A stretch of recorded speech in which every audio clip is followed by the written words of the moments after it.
Hello guys, good morning. Ang sa ating performance task, anong mga kailangan natin? Bond paper, kailangan natin ng gunting, kailangan natin ng ruler, at saka ng yarn. So pwede ring stick, no? Kung walang-wala talaga, pwede ring ting-ting, linisin na lang. So kahapon, meron tayong mga measurement na ito. Ipapakita ko yung measurement na to. Ayan. So kita nyo naman yan. Ang gagamitin ng nating unit sa ruler ay centimeter, hindi inches. Ha? Dito sa ating ruler, kung mapapansin nyo, meron tayo rito itong nasa baba, ito yung inches. Gamitin natin ay itong nasa kabilang number, itong kulay pula. So ito yung 0 to 10. Yung 10 na yan, from 0, hindi siya 10, no? That is 1. So ito yung 1 centimeter, yung 20 ay 2 centimeter, 3 centimeter, 4, 5, 6. Okay, so let's say ang given natin measure ay 12, 8, and 5. So again, we are going to use centimeters. Okay, so una natin yung 12 centimeters. So again, ang gagamitin natin itong kulay pula na to. Yung 10 na yan ay 1, no? Yung 20 yan ay 2, 3, 4, 5, 6, 7, 8, 9, 10, 11, 12, so on and so forth. So from 0 hanggang 120, yun yung 12 centimeter. So pag na mark ko na, gugupitin ko ngayon. So, this is 12 centimeters. Next natin ay 8 centimeters. So, from 0 hanggang 80. Yun yung 8 centimeter. Then, gugupitin ko na. Next natin ay 5 centimeter. So, from 0 hanggang 50. Yun yung 5 na. Okay.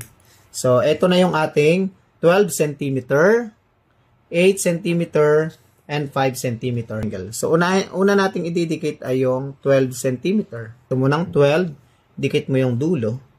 Yan, kailangan batakin nyo yun para lumabas yung pagka-straight ng ating, yan. Next natin ay yung dulo ng 8 centimeters. Pwedeng dito, pwede naman dito. So, kahit saan, depende sa kung saan mo gusto. Next ay yung dulo naman ng 5 cm. Dikit uli natin yung isa at nagalaw. Ayan. Natin to, stretch natin hanggang sa magdugtong ang tigkabilang dulo. Ayan. Okay, so tanong, naka-form ba tayo ng triangle? Nag-connect ba yung bawat dulo? So, kung nag-connect yung bawat dulo niyan, ibig sabihin, itong 12, 8 at 5 ay pwedeng maging measure ng triangle. So, paano natin ma-check kung tama?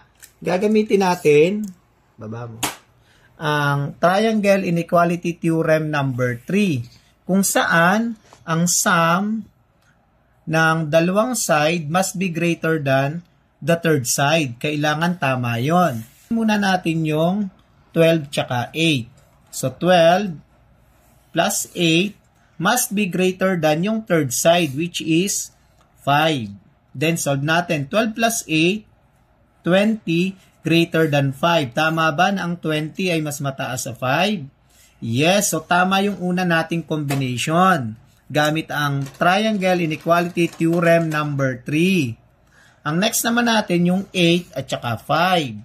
So, we have 8 plus 5 is greater than, ang natira ay 12. So, isolve natin. 8 plus 5 is 13. Greater than 12. Tama ba na ang 13 ay greater than 12? Yes. So, nakakadalwa na tayong yes. The last one na combination natin ay yung 12 tsaka 5. So, 12 plus 5 is greater than, ang natira natin ay 8. So, solve natin. 12 plus 5, 17 is greater than 8. Tama ba? Check. So, ibig sabihin, ang 12, 8, and 5 centimeters can be a measure of a triangle. So, we can form a triangle on the figure. So, ganito ang gagawin nyo sa inyong activity bukas. Given ang mga measurement na isesend ko sa ating GC. Yun lamang. Maraming salamat.